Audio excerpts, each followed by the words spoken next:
오늘 말씀은 창세기 40장 9절에서 23절까지의 말씀입니다. 요셉이 감옥에 갇힌 지 어느 정도 시간이 흘러서 이 감옥에 바로의 신하 두 사람이 들어옵니다. 그들은 바로의 술과 떡을 담당하는 관원장이었습니다. 보디발은 그들을 요셉에게 맡겨서 수정들게 했습니다.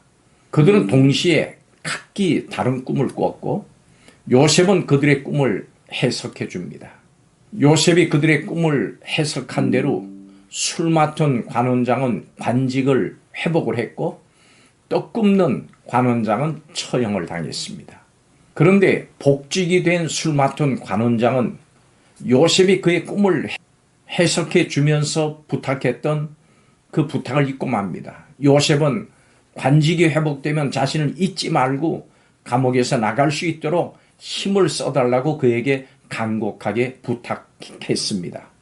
그러나 술 맡은 관원장은 그 부탁을 까마득하게 잊고 있습니다.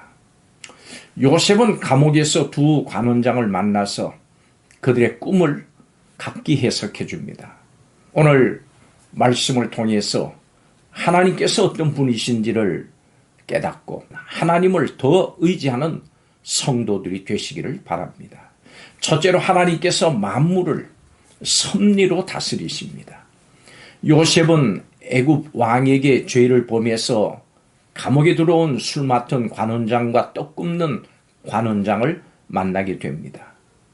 범죄자가 돼서 갇힌 감옥 안에서의 우연한 만남 같습니다마는 하나님이 주신 귀한 만남입니다.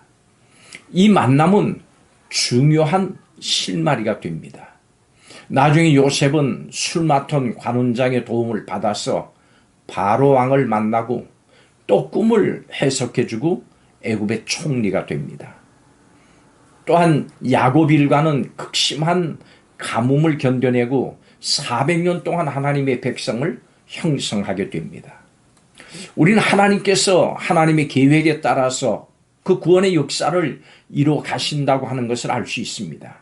이렇게 우리에게 주어진 구원과 은혜는 우리의 노력, 우리의 공로, 그저 우연으로 얻은 것은 아닙니다. 하나님의 섭리의 결과입니다. 우리의 삶의 모든 것이 하나님의 섭리 가운데 있습니다. 두 번째로 하나님께서 모든 만물을 주관하십니다. 요셉은 꿈을 해석하지 못해서 근심하는 두 관원장에게 해석은 하나님이 하신다고 하면서 자신에게 꿈을 이야기하라고 합니다. 그리고 이 두 관원장의 각기 다른 꿈을 해석해 줬습니다. 그것은 3일 후에 그들의 운명에 대한 것으로 한 사람은 죽고 한 사람은 복직되는 것입니다. 이것은 하나님께서 요셉에게 알려주신 것입니다.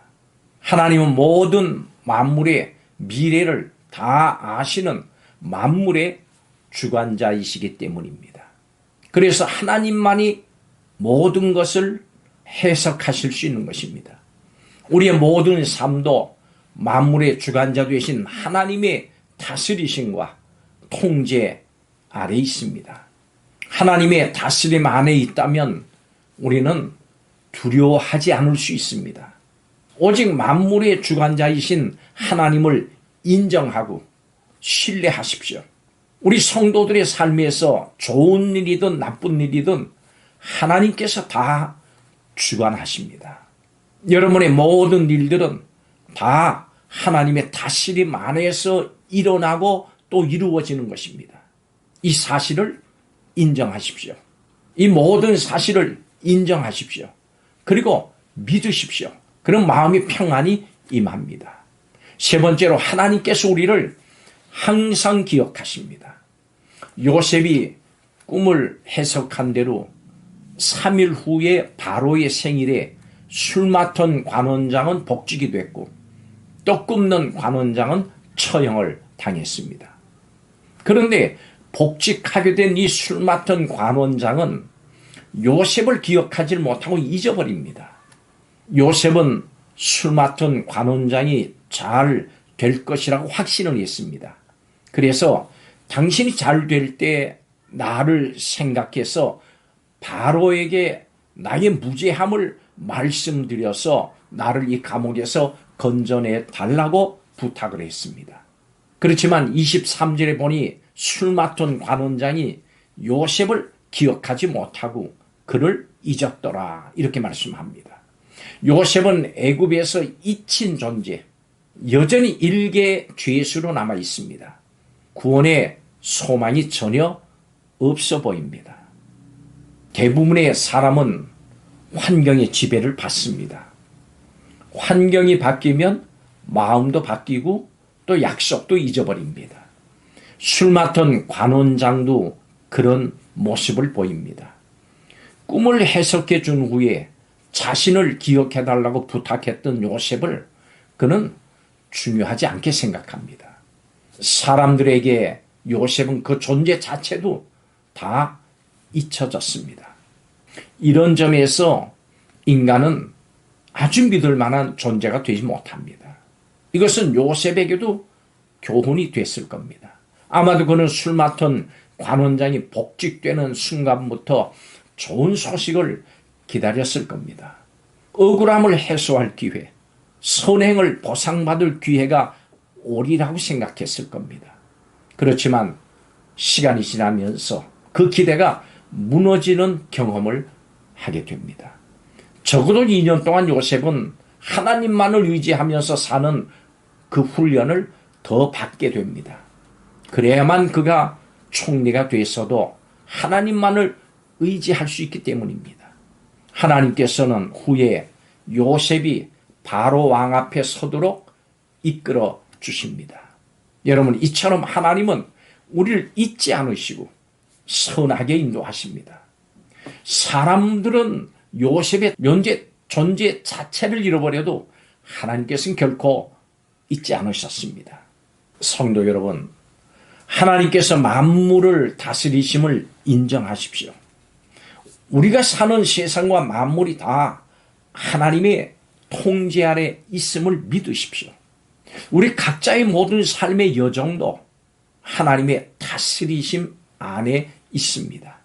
우리의 과거와 현재와 미래도 다 하나님의 손길 가운데 있습니다.